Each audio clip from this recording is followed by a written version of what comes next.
សាច់រឿងចាប់ផ្ដើមឡើងដោយទីក្រុងដ៏ស្ងប់ស្ងាត់មួយក៏ហាក់បីដូចជាតែងតែទទួលរងនឹងការវាយប្រហារទីនេះយើងក៏បានឃើញនៅកាសែតមួយដែលបានចុះផ្សាយថាទីបញ្ចប់នៃពិភពលោកជិតមកដល់ហើយតើមនុស្សគួរទៅរស់នៅឯណាទៅក៏លេចទៅមកខាងទៀតមានឡានដែលបានធ្លាក់ចុះមកក៏ដូចជាសាកសពក៏ដូចជាកងកម្លាំងពិសេសម្នាក់ប្រដាប់ទៅដោយអាវុធទីក្រុងនេះផងដែរយើងក៏បានឃើញនៅសត្វតោមួយគឺពិតជាធំខ្លាំងមែនទែនលើពីនេះទៅទៀតមើលទៅកាន់កាយភ្នែករបស់គេគឺពិតជាចម្លែកកងកម្លាំងម្នាក់នឹងនៅពេលដែលឃើញដូច្នេះព្យាយាមបើកនៅការបាញ់ប្រហារទៅតែក៏ដូចជាគ្មានប្រយោជន៍ដើម្បីចាត់ការនៅសត្វតោមួយនេះឡើយជាបន្តសាច់រឿងក៏កាត់ទៅដល់បរិសម្នាក់ដែលកំពុងតែដើរចូលទៅក្នុងបន្ទប់មួយដែលគឺជាកន្លែងពិសោធន៍ចែម្នាក់ក៏បានប្រាប់ពីឯកសារលេខរៀង TJ 210324ដែលមានឈ្មោះថា Great Navara ចែដែលមើលទៅហាក់បីដូចជា robot ម្នាក់នឹងក៏បានស្វាគមន៍ក៏ដូចជាឲ្យទៅតាមគ្រប់យ៉ាងគឺត្រូវចាប់ផ្ដើមនៅរដូវក្តៅនៃចុងបញ្ចប់នៃសតវត្សចាស់មនុស្សច្រើនជាង 2000 លាននាក់នៅលើពិភពលោកត្រូវបានស្លាប់ដោយសារតែវីរុស PR ករណីបំផ្លាញរាលដាលលើដំបូងគឺត្រូវបានរកឃើញនៅក្នុងសត្វដែលបានឆ្លងនៅក្នុងមជ្ឈមភូមិព្រមទាំងរីករាលដាលទៅដល់អាមេរិកសម្ព័ន្ធអាមេរិកខាងជើងបានប្រកាសបោះបង់ចោលនៅរដ្ឋឆ្នេរសមុទ្រខាងកើតចំនួន13វីរុស PR គឺបាននាំនៅប្រាជ្ញាថ្មីទៅដល់ភាវៈមានជីវិតដែលត្រូវបានគេហៅថាបិសាចហើយក៏ដូចជាអ្វីដែលប្រិយមិត្តទាំងអស់គ្នាបានឃើញថាភាវៈរស់ដែលត្រូវបានឆ្លងនៅវីរុសនេះបានប្រែក្លាយទៅជាបិសាចព្រមទាំងធ្វើការវាយប្រហារយ៉ាងខ្លាំងហើយដូច្នេះហើយមនុស្សលោកក៏បានចូលទៅក្នុងយុគសម័យនៃ Great Navara បើយើងមើលមកកាន់ទីនេះសត្វដែលបានឆ្លងនៅវីរុសបំលែងខ្លួនខ្លាយទៅជាបិសាចនឹងគឺពិតជាធំខ្លាំងមែនទែនមនុស្សម្នាគឺបានត្រឹមតែសង្ងំលាក់ខ្លួននៅម្ខាងនៃទ្រុងក៏ប្រហែលជាអាចស្លាប់បាត់ទៅហើយតាមរយៈទឹកមុខរបស់មេបញ្ជាការក៏ដូចជាយន្តហោះចម្បាំងទាំងឡាយដែលបានធ្លាក់ចុះមកយើងក៏អាចដឹងបានថាមនុស្សគឺមិនអាចទប់ទល់ជាមួយនឹងបិសាចទាំងនេះបានទេសំណើលេខ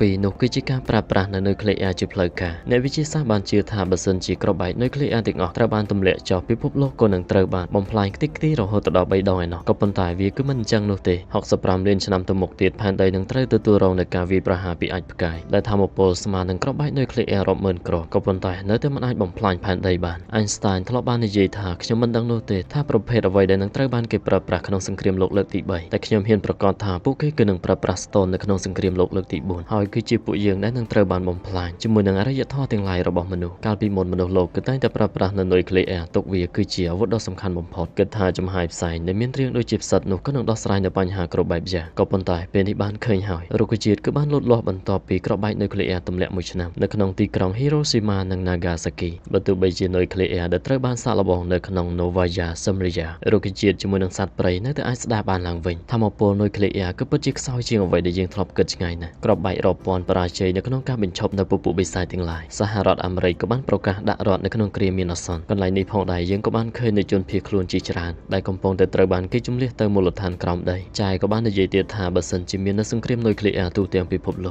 កមនុស្សទាំងឡាយក៏ប្រហែលជាត្រូវបានបំផ្លាញនៅលើយានដ៏ទំនើបនេះផងដែរបរិសម្នាក់នឹងក៏កំពុងតែមើលនៅកាសែតតាក់ទងជាមួយនឹងការរស់រានមានជីវិតឬក៏ការបំផ្លាញផ្ទះចុងក្រោយនៃមនុស្សលោកបន្តមកទៀតគាត់ក៏បានចូលមកក្នុងបន្ទប់ដាក់សម្ភារៈសាច់រឿងក៏បានប្រាប់ឲ្យដឹងទៀតថាគឺជាមនុស្សដែលរស់នៅក្នុងយុគនៃ Navara បើទោះបីជាប្រទេសជាច្រើនត្រូវបានកាន់កាប់ជាមួយនឹងកម្លាំងកងទ័ពបច្ចេកវិទ្យាក៏ដូចជាកម្លាំងឆន្ទៈដែលមិនចេះអត់ធ្មត់ប្រទេសធំៗទាំង5គឺបានរស់រានមានជីវិតក៏ដូចជាបង្កើតឡើងនៅសម្ព័ន្ធនៃផែនដីព្រមទាំងស្ថាបនាឡើងនៅមូលដ្ឋាន23តំបន់ហើយមនុស្សលោកគឺតែងតែនៅទីនេះបរិសង្ហាម្នាក់នឹងពេលនេះក៏បានរៀបចំឈុតក៏ដូចជាអាវុធរួចរាល់ទៅហើយពួកយើងក៏បានប្រាប់ទៀតថាមូលហេតុដ៏សំខាន់បំផុតគឺជាអ្នកប្រយុទ្ធស្របគ្នានោះទ្វារយានក៏បានបើកគាត់ក៏បានលោតចុះទៅខាងក្រោមជាមួយនឹងយានដែលជាឧបករណ៍តូចប្រៀបបានដូចជាស្គីវាគឺពិតជាធ្វើដំណើរលឿនខ្លាំងមែនទែនឈុតនេះផងដែរក៏អាចបង្កើតនៅរបាំងការពារនៅផ្នែកក្បាលនៅខាងមុខនៃគោលដៅអ្នកប្រយុទ្ធដែលកំពុងទៅនោះយើងក៏បានឃើញនៅបិសាចជាច្រើនបរិសម្នាក់នឹងសម្រុកចូលទៅបញ្ចេញនៅអាវុធរបស់គាត់ដែលគឺជាដាវមួយគូដែលអមទៅដោយថាមពលអគ្គិសនីអនុភាពរបស់វាគឺពិតជាខ្លាំងក្លាអាចកាត់ក៏ដូចជាសម្លាប់នៅបិសាចទាំងនោះជាពិសេសគឺជាជំនាញនៃការប្រយុទ្ធរបស់គាត់គឺពិតជាលឿនរហ័សខ្លាំងមែនទែនល្បឿនគឺលឿនប្រៀបបានដូចជាផ្លេបន្ទោលចាត់ការនៅពពួកបិសាចទាំងនោះហើយក៏បានប្រើប្រាស់នៅល្បឿនដ៏លឿនចុះមកខាងក្រោមមើលទៅកាន់ទីក្រុងស្ថិតនៅក្រោមបរិយាកាសកំពុងតែភ្លៀងផ្គររន្ទះអ្នកចម្បាំងម្នាក់នឹងចុះមកដល់ខាងក្រោមឈរនៅលើដំបូលអគារសម្លឹងទៅខាងមុខបានឃើញនៅបិសាចមួយដ៏ធំតែគាត់ក៏នៅតែបន្តសម្រុកចូលទៅគ្រាន់តែក្របភ្នែកនៃបិសាចនេះគឺល្មមគ្រប់គ្រាន់ដើម្បីលេបចូលខ្លួនប្រាណរបស់គាត់ទៅហើយតែអ្នកចម្បាំងម្នាក់នឹងក៏នៅតែបន្តប្រើប្រាស់នៅដាវអមទៅដោយល្បឿនដ៏លឿនរបស់គាត់ធ្វើកាត់ក៏ដូចជាឆោតនៅបិសាចនេះរីឯអនុភាពបិសាចដែលធ្វើការវាយប្រហារត្រឡប់មកវិញក៏មិនខ្សោយនោះទេស្របគ្នានោះផងដែរសាច់រឿងក៏ស្រាប់តែកាត់មកដល់បរិសម្នាក់ដែលកំពុងតែជិះកង់ទៅហើយដែលវាក៏ជាពេលនៃ5ឆ្នាំកន្លងមកបរិសម្នាក់នឹងខណៈពេលដែលជិះកង់នៅលើស្ពាននោះក៏ប្រញាប់ចាប់ហ្វ្រាំងដោយសារតែស្ពានត្រូវបានបាក់បែកមិនអាចបន្តដំ ដំណើរទៅមុខទៀតនោះទេឈ្មោះរបស់គាត់គឺជា Lufeng មិត្តភ័ក្តិរបស់គាត់ក៏នៅតែរំលឹកពីពិភពលោកកាលពីមុនវាគឺពិតជាអស្ចារ្យហើយគឺស្ទើរតែមិនគួរឲ្យជឿនោះទេថាមនុស្សលោកអាចរស់រានមានជីវិតនៅក្នុងយុគ The Great Navara ហើយជាការពិតណាស់នៅពេលនោះអរិយធម៌របស់មនុស្សលោកគឺស្ទើរតែត្រូវបានបំផ្លាញហើយក៏មិននឹកស្មានថាសម្ព័ន្ធផែនដីដែលត្រូវបានបង្កើតឡើងដោយប្រទេសធំៗទាំង5ហើយដូច្នេះអរិយធម៌ថ្មីក៏ត្រូវចាប់ផ្ដើមឡើងអ្នកទាំងពីរក៏និយាយថាគ្រប់យ៉ាងក៏គួរតែអរគុណទៅកាន់ពួកគេគឺជាវីរបុរសដែលត្រូវបានស្គាល់ថាគឺជាអ្នកចម្បាំង Lufeng និយាយថាគឺមានតែអ្នកចម្បាំងដ៏អស្ចារ្យនោះទេដែលអាចរុករកទៅកាន់ពិភពលោកកាលពីមុនហើយគាត់ក៏ចង់ក្លាយទៅជាអ្នកចម្បាំងដ៏ខ្លាំងក្លាម្នាក់នៅក្នុងថ្ងៃអនាគតផងដែរមិត្តភ័ក្តិក៏បានសរសើរទៅកាន់ Lufeng មិនថាទេពកោសល្យឬក៏សេចក្តីស្មោះត្រង់នោះទេវាគឺគ្រាន់តែជាបញ្ហានៅពេលវេលាតែប៉ុណ្ណោះ Lufeng គឺច្បាស់ជាអាចក្លាយទៅជាអ្នកចម្បាំងមួយរូប Lufeng តបទៅវិញថាយ៉ាងណាក៏ដោយដំណើរផ្លូវនេះវាក៏នៅតែវែងឆ្ងាយអញ្ចឹងហើយគោលដៅបន្ទាប់របស់គាត់នៅខែក្រោយនេះគឺប្រឡងចូលនៅមហាវិទ្យាល័យព្រមទាំងមានគម្រោងទៅសិក្សានៅសាលាកងទ័ពក្រៅពីនេះសិស្សក្រីក្រដូចជាពួកយើងអាចទទួលបាននូវអាហារូបករណ៍សិក្សាដោយមិនគិតថ្លៃគឺជារឿងដ៏ល្អបំផុតសម្រាប់ជួយដល់គ្រួសារហើយសិក្សានៅសាលាកងទ័ពគឺអាចជួយពង្រឹងនូវសមត្ថភាពដើម្បីឲ្យក្លាយទៅជាអ្នកចម្បាំងមួយរូបប្រាប់ទៀតថាដល់ពេលនោះកុំភ្លេចខ្ញុំដែរគឺជាបងប្អូនម្នាក់នេះផងណា Lufeng ខណៈពេលដែលសម្លឹងទៅខាងលើក៏បានសួរទៅកាន់វៃវិនថាតើមានបានឃើញនៅសត្វអ្វីកំពុងតែហោះកាត់ឬអត់វាគឺហាក់បីដូចជាបិសាចស្លាប់វៃវិនបានប្រាប់ថាមិនអាចទៅរួចនោះទេព្រោះបន្ទាប់ពី The Great Navara ក៏គ្មាននៅបិសាចបំលាយណាដែលអាចចូលចិត្តនៅខែលការពារបានដែរ Lufeng ក៏ចាប់ផ្ដើមរអ៊ូហើយថាតើគាត់មើលច្រឡំមែនទេរួចក៏បានឲ្យបំភ្លេចចោលអៀកកគ្នាត្រឡប់ទៅវិញហើយបើយើងមើលទៅកាន់ជុំវិញទីនេះអាវុធសម្រាប់ការពារគឺពិតជាមិនធម្មតានោះឡើយតែក៏ស្រាប់តែពេលនោះវាបានផ្ដល់នូវសញ្ញាប្រកាសអាសន្នឃើញដូច្នេះទាហានក៏បានរាយការណ៍ប្រាប់ទៅកាន់ថ្នាក់លើថាបិសាចបំលែងពេលនេះបានឆ្លងកាត់នៅទឹកដី No Man ហើយគ្រាន់តែស្ដាប់ឮដូច្នេះមេបញ្ជាការក៏ឲ្យពួកគេរៀបចំរួចដើរចូលមកសួរថាតើគោលដៅរបស់ពួកយើងគឺជាអ្វីទៅគេក៏បានរាយការណ៍ប្រាប់ថាគឺជាក្អែកខ្មៅឥន្ទ្រីមាសវាមាននៅឋានៈទី3នៅក្នុងចំណោមបិសាចឥន្ទ្រីវាអាចហោះនៅក្នុងល្បឿនចន្លោះ 3.9 ដងនៃសំឡេងស្លាបរបស់វាគឺរឹងជាងពេជ្រទៅទៀតហើយក៏ដោយសារតែបច្ចេកវិទ្យាទំនើបពួកគេក៏អាចសន្និដ្ឋានបានតាមរយៈរូបភាពស្លាបរបស់វាគឺមាននៅប្រវែង36ម៉ែត្របណ្ដោយនៃទូខ្លួន21ម៉ែត្រគឺជាបិសាចពេញវ័យ Grade S មេបញ្ជាការក៏សួរហើយថាតើវាមកដល់ទីនេះនៅពេលណាកូនចៅបានរាយការណ៍ប្រាប់ថាក៏ប្រហែលជា15នាទីមេបញ្ជាការក៏បានសួរថាចុះអ្នកចម្បាំងកូនចៅរាយការណ៍ប្រាប់ថាពួកគេក៏នឹងរៀបចំខ្លួនរួចនៅក្នុងរយៈពេល5នាទីហើយក៏ដូចជាយើងបានឃើញយន្តហោះចម្បាំងជាច្រើនពេលនេះក៏ចាប់ផ្ដើមធ្វើការបាញ់ប្រហារទៅកាន់បិសាចនោះហើយក៏ដូចជាអ្វីដែលពួកគេវិភាគមែនបិសាចនេះគឺពិតជាតានគ្រាប់កំភ្លើងធម្មតាមិនអាចធ្វើអ្វីបាននោះទេលើពីនោះគឺជាអាវុធរបស់គេដែលគឺជាស្លាបធ្វើការទម្លាក់ចុះមកកំទេចនៅយានជាច្រើនជាហេតុធ្វើឲ្យមេបញ្ជាការពេលនេះគឺពិតជាខឹងយ៉ាងខ្លាំងមិនត្រឹមតែប៉ុណ្ណឹងវាក៏អាចហោះឆ្លងផុតនៅរ៉ាដាកូនចៅក៏បានសួរហើយថាតើពួកយើងគួរតែហៅនៅអ្នកចម្បាំងចេញមកទេក៏តបទៅវិញថាត្រូវតែហៅសង្ឃឹមថាវាមិនយឺតពេលទេចុះសាច់រឿងពេលនេះក៏កាត់ទៅដល់កណ្ដាលទីក្រុងដែលមាននៅទូរទស្សន៍ដ៏ធំដែលគេកំពុងតែផ្សាយនៅវីរបុរសដែលបានពាក់លីក៏លេទៅកាន់ Lufeng និងវៃវិនស្ដាប់លើនៅព័ត៌មានក៏បានពិភាក្សាគ្នាទាក់ទងជាមួយនឹងវីរុស PR ដែលមនុស្សបានឆ្លងនៅវីរុសនោះក៏ដូចជាបង្កើតនៅអង្គទីកវាក៏ជាមូលហេតុដែលពួកយើងទទួលបាននូវធម៌ពលដែលមិនធ្លាប់មានពីមុនមក Lufeng ឲ្យតែរំលឹកពីអ្នកចម្បាំងកែភ្នែករបស់គាត់គឺតែងតែមានពន្លឺរហូតតែម្ដងស្របគ្នានោះផងដែរ Lufeng ក៏ហាក់បីដូចជាចាប់អារម្មណ៍នៅក្រុមសិស្សស្រីមួយក្រុមកំពុងតែដើរមកមើលទៅកាន់ពួកគេក៏ដូចជាឯកសណ្ឋានម្នាក់ៗគឺពិតជាស្រស់ស្អាតមែនទែនតែនារីម្នាក់ដែលគាត់ចាប់អារម្មណ៍ជាងគេគឺនៅកណ្ដាលខណៈពេលដែលបានឃើញ Lufeng ដើរទៅរកនាងមិត្តភ័ក្តិក៏បានសុំទៅមុនតែភ្លាមនោះក៏ស្រាប់តែមាននៅឡានទំនើបមួយបានបើកមកដល់ភ្លាមផ្អែកឡានចង់សង្ហាក៏ដូចជានិយាយទៅកាន់ស៊ូស៊ីនដែលជានារីម្នាក់នឹងថាគេជូនទៅផ្ទះ Lufeng ក៏ដឹងដែរថាគេគឺជាចាងហៅប៉ៃស្របគ្នានោះម្នាក់ក៏ហាក់បីដូចជាលឺនៅសម្រែកបិសាចក្លេទៅមើលវាក៏បានហោះមកដល់ទីនេះមនុស្សម្នាក៏នាំគ្នារត់ផ្អើលឆោឡោឡានទំនើបរបស់ហៅប៉ៃក៏ត្រូវបានគេបុកខ្ទាតទៅមុំមកខ្លាំងពេកស្រីសួរថាខ្វាក់ភ្នែកទេអត់មិនមើលឡានយើងតែសម្លឹងទៅលើឡានគឺលែងសំខាន់ទៀតហើយបិសាចនោះបានកំទេចនៅជញ្ជាំងអគារបណ្ដាលឲ្យធ្លាក់នៅកញ្ចក់ជាច្រើន Lufeng ឃើញដូច្នេះក៏ប្រញាប់រុញនៅវៃវិនចេញហើយគាត់សម្រុកចូលទីនៅដៃរបស់ស៊ូស៊ីនចាប់ស្រាបីអោបនាងរត់គេចចេញពីទីនេះមើលទៅកាន់ទស្សនវិជ្ជានៅក្នុងភាពមួយនេះផងដែរគឺពិតជារ៉ូមែនទិកមិនអន់នោះទេ Lufeng ក៏អាចជួយសង្គ្រោះទៅដល់នារីដែលគាត់ពេញចិត្តដោយមិនឲ្យមាននៅស្នាក់ស្នាមសម្បីតែបន្តិចស្របគ្នាបិសាចក៏នៅតែបន្តធ្វើការវាយប្រហារមនុស្សម្នាក៏បានរត់ខ្លះស្លាប់ខ្លះទៀតរបួសស្លាប់ដល់មុតស្រួយរបស់គេពេលនេះក៏បានហោះសំដៅទៅកាន់ Lufeng ឃើញបែបនេះគាត់ក៏មិនរត់ទៅណានោះដែរក្រៅទៅពីយកដៃរងដើម្បីការពារទៅដល់ស៊ូស៊ីនភ្លាមនោះក៏ជាសំណាងល្អមានអាវុធមួយមកជួយគេនោះផងដែរក៏ជាអ្នកចម្បាំងជិះនៅលើដាវនេះហើយរួចក៏ប្រញាប់ដេញទៅតាមបិសាចមើលទៅកាន់ល្បឿនក៏ដូចជាសមត្ថភាពគឺពិតជាអស្ចារ្យខ្លាំងមែនទែនតែមួយប្រព្រឹត្តភ្នែកក៏អាចចាត់ការនៅបិសាចនេះបានទៅហើយមនុស្សម្នាទាំងឡាយក៏បាននាំគ្នាអបអរសាទរសូម្បីតែមេបញ្ជាការដែលនៅខាងក្នុងជាមួយនឹងពលទាហានទាំងឡាយក៏ដូចគ្នាដែរស្របគ្នានោះមើលទៅកាន់ Lufeng គិតក្នុងចិត្តហើយថាត្រឹមតែមួយស្នេហ៍តែនេះគឺជាធម៌ពលនៃអ្នកចម្បាំងមែនទេគឺពិតជាខ្លាំងមែនទែនខ្ញុំបានសម្រេចចិត្តហើយគឺត្រូវតែធ្វើជាអ្នកចម្បាំងម្នាក់ចំណែកសាច់រឿងភាគទី1នេះផងដែរក៏ត្រូវបានស្លេះតែត្រឹមនេះឯងសាច់រឿងចាប់ផ្ដើមឡើងបង្ហាញឲ្យឃើញនៅទស្សនវិជ្ជាពីលើទីក្រុងនេះទៅបន្តមកទៀតក៏បានបង្ហាញឲ្យឃើញនៅសាលារៀននាពេលនោះមើលទៅកាន់បន្ទប់សិក្សារបស់ពួកគេគឺពិតជាទំនើបមែនទែនលោកគ្រូក៏បានប្រាប់ទៀតថានៅថ្ងៃស្អែកគឺដល់ពេលដែលត្រូវប្រឡងចូលក្នុងមហាវិទ្យាល័យហើយអញ្ចឹងគ្រូក៏សង្ឃឹមថាគ្រប់គ្នាខិតខំប្រឹងប្រែងស្របគ្នាក៏លេទៅកាន់ Lufeng វិញឃើញថាគាត់មិនចាប់អារម្មណ៍ទៅនឹងសម្ដីគ្រូតទៅសោះហើយអ្វីដែលគាត់ចាប់អារម្មណ៍ក៏ដូចជាកំពុងតែកយគុណសម្លឹងមើលនោះគឺជាមិត្តរួមថ្នាក់របស់គាត់ស៊ូស៊ីនតែស្របគ្នាចាងហៅប៉ៃក៏កំពុងតែសម្លក់ សម្លឹងដាក់គាត់ដូចគ្នាដែរពេលវេលាមកដល់ពួកគេក៏ដល់ម៉ោងចេញទៅផ្ទះគ្រប់គ្នាក៏បានក្រោកឈរឡើងសូមជម្រាបលាលោកគ្រូត្រឡប់ទៅផ្ទះវិញក្លេទៅកាន់ Law Feng ចេញមកខាងក្រៅក៏ស្រាប់តែបានជួបនឹងចាងហៅប៉ៃគេបានឈរច្រែងចង្កេះសួរថាយើងឮថាឯងចង់ខ្លាចទៅជាអ្នកចម្បាំងមែនទេនិយាយស្មោះត្រង់ទៅចោះយើងក៏ចង់ដែរគ្រាន់តែយើងចូលគៀកគោដៅជាងឯងតែប៉ុណ្ណោះ Law Feng មិនយល់នោះទេសួរថាឯងមានន័យយ៉ាងម៉េចគេបញ្ជាក់ថាយើងចង់ធ្វើជាអ្នកចម្បាំងគឺងាយស្រួលជាងឯងហើយពួកយើងសាក់លបងគ្នាទៅ Law Feng ក៏មិនខ្ចីខ្លាចនោះដែរប្រាប់ថាល្អខ្លាំងណាស់កំពុងតែរកនៅអ្នកសាក់លបងផងចាងហៅប៉ៃក៏បានបញ្ជាក់ប្រាប់ទៀតថាគេគឺជាសិស្សច្បងនៅក្នុងក្លឹបក្បាច់គុនពីអ្នកនោះក៏បានមកឌឺដងហើយស្របគ្នាក៏មាននៅឡានមួយគ្រឿងបានមកដល់ព្រមទាំងចតមើលពួកគេក៏ដឹងហើយថាគឺជាចាងហៅប៉ៃតែកងឡានក៏បានប្រាប់ទៀតថាពីអ្នកនោះក៏ជាសិស្សនៅក្នុងក្លឹបរបស់ពួកយើងដែរអញ្ចឹងគាត់ក៏បានសួរអំពី Law Feng គេក៏បានប្រាប់ថាគ្មាននៅទិន្នន័យនោះទេចាងហៅប៉ៃក៏បាននិយាយទៅកាន់ Law Feng ថាពួកគេក៏ចង់ខ្លាចទៅជាអ្នកចម្បាំងដែរអញ្ចឹងហើយឯងអាចប្រកួតលក្ខណៈមិត្តភាពបានមិនទាន់នឹងនិយាយចប់ផងក៏ស្រាប់តែស៊ីមួយដៃផ្កាប់មកបាត់ទៅហើយព្រមទាំងនិយាយថាយើងគឺចូលចិត្តអ្នកនៅក្នុងឡានឃើញនៅកណ្ដាប់ដៃនេះបានសរសើរថាគឺពិតជាលឿនខ្លាំងណាស់វាក៏គួរតែ25ម៉ែត្រនៅក្នុងរយៈពេល1វិនាទីកលេទៅកាន់ចាងហៅប៉ៃក៏បាក់ថ្មិញមួយទៅហើយគេក៏ពិតជាមុំម៉ៅក្តៅក្រហាយខ្លាំងមែនទែនពេលអ្នកនោះក៏បានបន្តសម្រុកចូលវាយចុះវាយឡើងតតចុះតតឡើងតែ Law Feng មិនបានហ្វឹកហាត់នៅក្នុងក្លឹបក្បាច់គុនដូចជាគេមែនក៏ប៉ុន្តែពួកគេទាំងពីរនេះក៏មិនមែនជាឧបសគ្គសម្រាប់គាត់នោះដែរស្របគ្នាក៏ស្រាប់តែម្នាក់នោះហក់មកដាល់មួយដៃឲ្យ Law Feng ដួលផ្កាប់មុខទៅចាងហៅប៉ៃឃើញនៅឱកាសនេះត្រៀមនឹងស្នាប់ដៃរបស់គេរួចជាស្រេចក៏ប៉ុន្តែភ្លាមនោះក៏ស្រាប់តែ Law Feng ទាត់អប៉ែនោះឲ្យខ្ទាតចេញទៅក្រោកឈរឡើងវិញធ្វើការប្រយុទ្ធបន្ត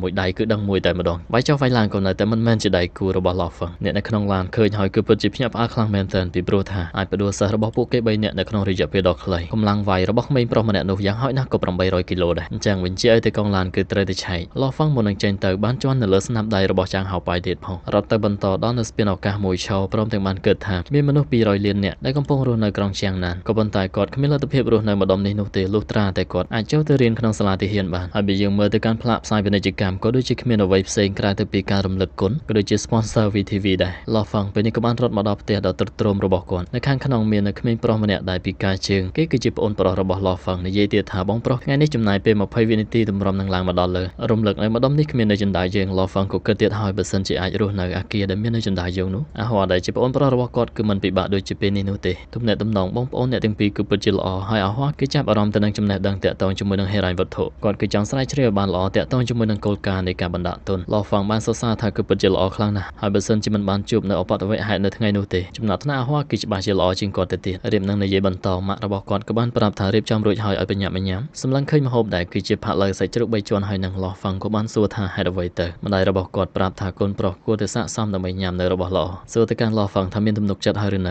ៅអាហោះបានប្រាប់កុំឲ្យម៉ាក់គាត់បារម្ភអីព្រោះម៉ាក់ដឹងហើយថាគាត់ពូកែប៉ុណ្ណានោះប៉ា Law Feng ក៏បានសួរថាសម្រាប់ចិត្តចូលរៀននៅក្នុងមហាវិទ្យាល័យដែរហើយឬនៅ Law Feng ក៏បានរៀបរាប់ពីផែនការដែលគាត់ចង់ទៅរៀននៅសាលាទាហានហើយបើសិនជាអាចខ្លាយទៅជាបុគ្គលសំខាន់នោះគឺច្បាស់ជាអាចទទួលបានផ្ទះគ្រាន់តែស្ដាប់លើអាហោះក៏សប្បាយចិត្តដែរពីព្រោះថាដល់ពេលនោះម៉ាក់ប៉ាក៏មិនចាំបាច់ត្រូវគេងនៅលើសាឡុងដែរតែប៉ារបស់ Law Feng ក៏នៅតែសួរថាសម្រាប់ចិត្តច្បាស់ហើយឬនៅថាចង់ខ្លាយទៅជាអ្នកចម្បាំងនោះព្រោះមានតែអ្នកមាននោះទេដែលអាចមានលទ្ធភាពចូលទៅក្នុងក្លឹបហាត់ក្បាច់គុនពួកគាត់គឺគ្មាននោះឡើយ Law Feng ក៏បានប្រាប់ទៅវិញថាកុំឲ្យប៉ាគាត់និយាយអញ្ចឹងបើទោះបីជាពួកយើងមិនមានមែនក៏ប៉ុន្តែប៉ាគឺតែងតែផ្ដល់ឲ្យគ្រប់បែបយ៉ាងមកកាន់ខ្ញុំនិងអាហោះហើយគាត់គឺមិនដែលមានអារម្មណ៍ថាខ្លួនឯងអន់ជាងអ្នកដទៃទៀតនោះឡើយលើពីនេះទៅទៀតគាត់ក៏អាចខ្លាចទៅជាអ្នកចម្បាំងដោយខ្លួនឯងមិនចាំបាច់ទៅវឹកហាត់នៅក្នុងក្លឹបអីនោះទេស្ដាប់លើដូច្នេះប៉ាគាត់និយាយថាត្រូវម្យ៉ាងដែរហើយគ្រួសារ Law Feng ក៏បានញ៉ាំអាហារជុំគ្នាយ៉ាងសប្បាយចិត្តសាច់រឿងរបស់យើងពេលនេះក៏កាត់ទៅដល់ចាងហៅប៉ៃគេគឺមិនសុខចិត្តនោះទេពេលនេះបានឲ្យកូនចៅស្វែងរកនៅផ្ទះរបស់ Law Feng ឃើញហើយសាច់រឿងពេលនេះកាត់ទៅដល់ព្រឹកថ្ងៃថ្មី Law Feng ក៏បានត្រៀមខ្លួនរួចជាស្រេចដើម្បីចេញទៅប្រឡងលាននៅម៉ាក់ប៉ារបស់គាត់ហើយក៏ប្រញាប់រត់ទៅក៏ប៉ុន្តែភ្លាមនោះក៏ស្រាប់តែជួបនៅផ្លូវមួយដែលគេថាជាប់សាងសង់ហើយឲ្យទៅផ្លូវវាងទៅលេងចឹង Law Feng ក៏ឆ្ងល់ដែរថាហេតុអ្វីបានជាម្សិលមិញមិនព្រមប្រាប់តែគ្មានជំរឿននោះទេពេលវេលាជិតដល់ហើយគឺត្រូវតែប្រញាប់រត់ទៅតាមផ្លូវវាងភ្លាមនោះផងដែរក៏ស្រាប់តែកូនកំបិតមួយបានហោះមក Law Feng ក៏ប្រញាប់គេចចេញនៅខាងមុខគឺបានឃើញនៅគ្នា3នាក់តែរៀបនឹងបកទៅក្រោយក៏ស្រាប់តែ3នាក់ទៀតផ្លូវទី3ក៏មាននៅគ្នាគេដូចគ្នាគេថែមទាំងនិយាយទៀតថាឡរពួកយើងគឺគ្មាននៅគំនុំជាមួយនឹងឯងនោះទេក៏ប៉ុន្តែឯងគឺបង្ករឿងខុសមនុស្សហើយទុកដៃស្ដាំរបស់ឯងនៅទីនេះពួកយើងឲ្យឯងទៅបាន Law Feng ក៏បានកម្ដៅសាច់ដុំដៃរបស់គាត់ក៏ដូចជាប្រាប់ថាដៃខាងស្ដាំរបស់ខ្ញុំគឺប្រើប្រាស់សម្រាប់សរសេរក៏ដូចជាវាយឆ្កែស្ដាប់ឮដូច្នេះពួកគេក៏បានត្រៀមខ្លួន Law Feng ក៏បានមើលនៅនាឡិកា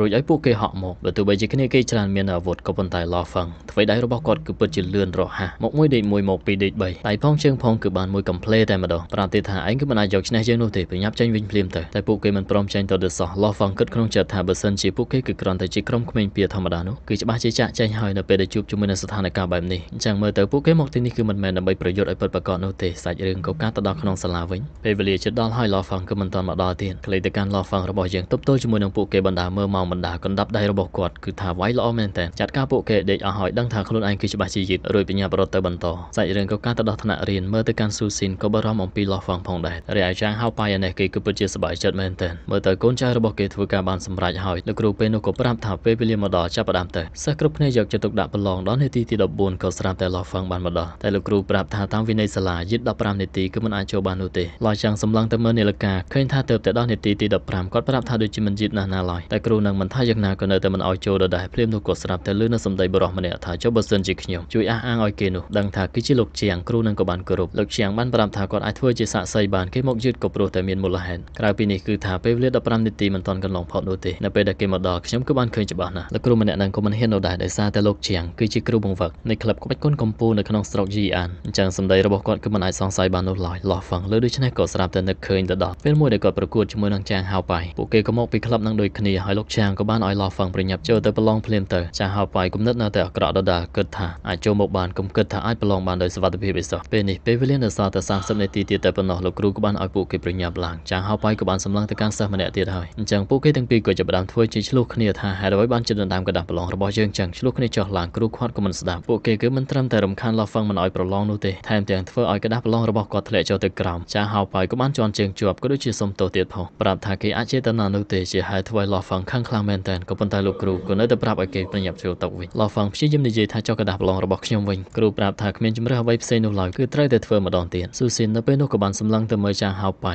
ឡោះហ្វង់គ្មានជំរឿសនោះទេគាត់បានធ្វើទៅលើកណ្ដាស់ប្រឡងមួយទៀតព្យាយាមប្រាប់ខ្លួនឯងថានៅមានពេលគ្រូក៏បានប្រាប់ហើយថានៅសល់10នាទីទៀតតែប៉ុណ្ណោះឲ្យគ្រប់គ្នាពិនិត្យមើលនៅចម្លើយដំណាក់កាលនេះឡោះហ្វង់គឺនៅសល់តែ2សំណួរធំៗតែប៉ុណ្ណោះគ្រូក៏បានប្រាប់ទៀតហើយនៅសល់5នាទីឡោះហ្វង់ក៏បែកញើសតែម្ដងសល់តែ1នាទីឡោះហ្វង់គាត់ខំប្រឹងផ្ដោតខ្លាំងមែនទែនដឹងថាខ្លួនឯងជាតិភ្លាមក៏ហាក់បីដូចជាបានឃើញនៅការផ្ទុះនៃក្របបែកនុយក្លេអ៊ែរក៏ដូចជាអ្វីមួយយ៉ាងដ៏ចម្លែករួចក៏ស្រាប់តែសន្លប់បាត់ទៅគ្រប់គ្នាគឺពិតជាងឿងឆ្ងល់បារម្ភខ្លាំងមែនទែនសាច់រឿងរបស់យើងពេលនេះក៏កាត់ទៅដល់ហៅប៉ៃគេបានមកផឹកអបអរជាមួយនឹងគ្រួសារព្រោះថាគេសោះតែមួយជំហានទៀតគឺច្បាស់ជាអាចខ្លាយទៅជាអ្នកចម្បាំងហើយហៅប៉ៃនិយាយទៅកាន់លោកប៉ារបស់គេថាចង់ខ្លាយទៅជាវីរៈជនអ្នកចម្បាំងដូចជាលោកពូដែរបើយើងមើលទៅកាន់មៀតពូហៅប៉ៃគឺពិតជាធំមែនទែនសរសើរទៅកាន់ក្មួយប្រុសថាមានមហិច្ឆតាធំគឺពិតជាល្អប្រាប់ទៅកាន់បងប្រុសថាថ្ងៃណាមួយគឺច្បាស់ជានាំគេចូលមកកាន់ក្រុមថ្មិញខ្លះប៉ារបស់ហៅប៉ៃពេលនោះគឺចាប់អារម្មណ៍ទៅនឹងសាលាដែលមាននៅសិស្សម្នាក់ពូកែក៏ប៉ុន្តែបែរជាសន្លប់នៅខណៈពេលដែលប្រឡងហៅប៉ៃក៏តបថាម្នាក់នោះវាឈ្មោះថាឡោហ្វឹងហើយគេក៏តែងតែពឹងពាក់ទៅលើខ្លួនឯងសមត្ថភាពគឺល្អចំណាត់ថ្នាក់ក៏ល្អដែរគេក៏មិនដែលមើលមកខ្ញុំនោះទេហើយក៏មិននឹកស្មានសោះថាគេសន្លប់នៅក្នុងថ្ងៃនេះតែមើលទៅកាន់ទឹកមុខទៅក៏ដឹងហើយសាច់រឿងពេលនេះក៏កាន់ទៅដល់ឡោហ្វឹងគាត់ដឹងខ្លួនឡើងវិញឃើញខ្លួនឯងនៅលើគ្រែអ្នកជំងឺស្របគ្នាស៊ូស៊ីនក៏បានមកដល់សួរថាដឹងខ្លួនហើយមែនទេក៏ដូចជាប្រាប់នៅរឿងដែលឡោហ្វឹងបានសន្លប់នៅក្នុងបន្ទប់ប្រឡងស្របគ្នានោះផងដែរនាងក៏នៅតែអរគុណនៅថ្ងៃដែលឡោហ្វឹងជួយសង្គ្រោះនៅថ្ងៃនោះគាត់ក៏បានប្រាប់ថាគ្មានអ្វីធំដុំនោះទេស៊ូស៊ីនក៏បានប្រាប់ទៀតថាត្រូវហើយលោកពូអ្នកមីងក៏បានស្នាក់នៅទីនេះកំដរលោក3យប់3ថ្ងៃ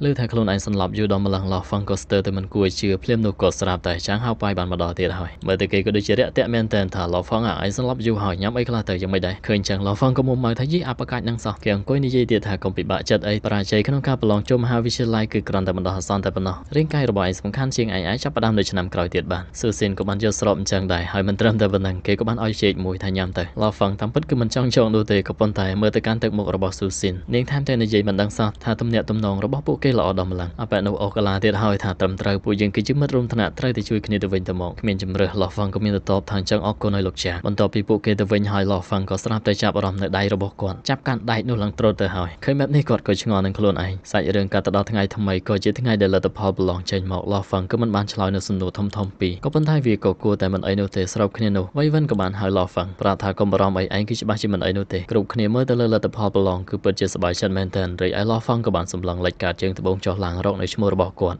ក៏ស្រាប់តែគ្មានទេដោយសារតែបែបនេះក៏បានទៅឈរលើអគារខ្ពស់តែម្នាក់ឯងព្រមទាំងសម័យនឹកឃើញខណៈពេលដែលគាត់ចាប់អារម្មណ៍ថាដែកនៅលើគ្រែនោះបានត្រុតលោកជាងដើរចូលមកថាកម្លាំងចាប់របស់ឯងចឹងហើយណាស់ក៏300គីឡូដែរហើយកណ្ដាប់ដៃរបស់ឯងក៏ប្រហែលជាលើសពី900គីឡូទៅហើយឃើញបែបនេះឡោហ្វឹងក៏បានសុំទោសគាត់បានជួយហើយក៏ប៉ុន្តែនៅតែធ្លាក់ក្នុងការប្រឡងដដែលលោកជាងក៏ប្រាប់ថាកុំខឹងនឹងខ្លួនឯងអីបើទោះបីជាធ្លាក់នៅក្នុងការប្រឡងមែនក៏ប៉ុន្តែនៅតែមានឱកាសដែលល្អជាងនេះកាលពីម្សិលមិញគាត់បានឃើញឡោហ្វឹងប្រយុទ្ធគ្នាជាមួយនឹងសិស្ស3នាក់នៅពេលនោះកម្លាំងដៃរបស់ឡោហ្វឹងក៏ប្រហែលជាត្រឹម800គីឡូតែប៉ុណ្ណោះក៏ប៉ុន្តែពី3ថ្ងៃបន្ទាប់ក៏ស្រាប់តែការឡើងមកដល់900គីឡូវាក៏ពិតជាអស្ចារ្យពេលនេះក៏អាចនិយាយបានថាឡោហ្វឹងគឺស័ក្តិសមដើម្បីក្លាយទៅជាអ្នកចម្បាំងស្ដាប់លើដូច្នេះឡោហ្វឹងក៏ពិតជាមិនយល់នោះទេគាត់ក៏បានប្រាប់ថាវាគឺជាជំហានដំបូងនៅក្នុងការដែលអាចក្លាយទៅជាអ្នកចម្បាំងម្នាក់បានហើយវាក៏មិនដូចជាការប្រឡងចូលនោះដែរឲ្យតែឡោហ្វឹងអាចជាប់នៅក្នុងការសាកល្បងគឺច្បាស់ជាអាចទទួលបាននូវឈ្មោះជាអ្នកចម្បាំងក៏ដូចជាក្លាយទៅជាអ្នកចម្បាំងពិតប្រាកដក៏ប៉ុន្តែយ៉ាងណាក៏មាននៅតម្រូវការដូចគ្នាតែតើសាកល្បងរួចទើបអាចដឹងបានប្រាប់ទៀតថាយ៉ាងណាក៏ដោយឡោហ្វឹងក៏នៅតែមានឱកាសស្ដាប់លើដូច្នេះឡោហ្វឹងក៏ចាប់ផ្ដើមគិតថា បើសិនជាគាត់អាចខ្លាចទៅជាអ្នកចម្បាំងមែនគឺច្បាស់ជាអាចការពារទៅដល់ប្រទេសម៉ាក់ប៉ាព្រមទាំងអាហ័រក៏អាចរស់នៅក្នុងជីវិតដ៏ល្អប៉ាក៏មិនចាំបាច់ធ្វើការដោយនឿយហត់ជារៀងរាល់ថ្ងៃដែរអាហ័រអាចសិក្សានៅជំនាញហិរញ្ញវត្ថុដែលគេចូលចិត្តហើយដូច្នេះ Law Feng ក៏បានសម្រេចចិត្តថាគឺនឹងចុះឈ្មោះជាហេតុធ្វើឲ្យសាច់រឿងភាគទី2ក៏ត្រូវបានស្លេះតែត្រឹមនេះឯងចឹងបើសិនជាប្រិយមិត្តចង់ដឹងថាសាច់រឿងបន្តនឹងទៅជាយ៉ាងណាកុំភ្លេចរងចាំតាមដានទស្សនាជាមួយនឹង admin ទាំងអស់គ្នានៅភាពបន្ទាប់ហើយជាចុងក្រោយអរគុណដែលតែងតែគាំទ្រអធិស្ឋានសម្រាប់ការខុសឆ្គងខណៈពេលនេះផងដែរ admin បាយបាយ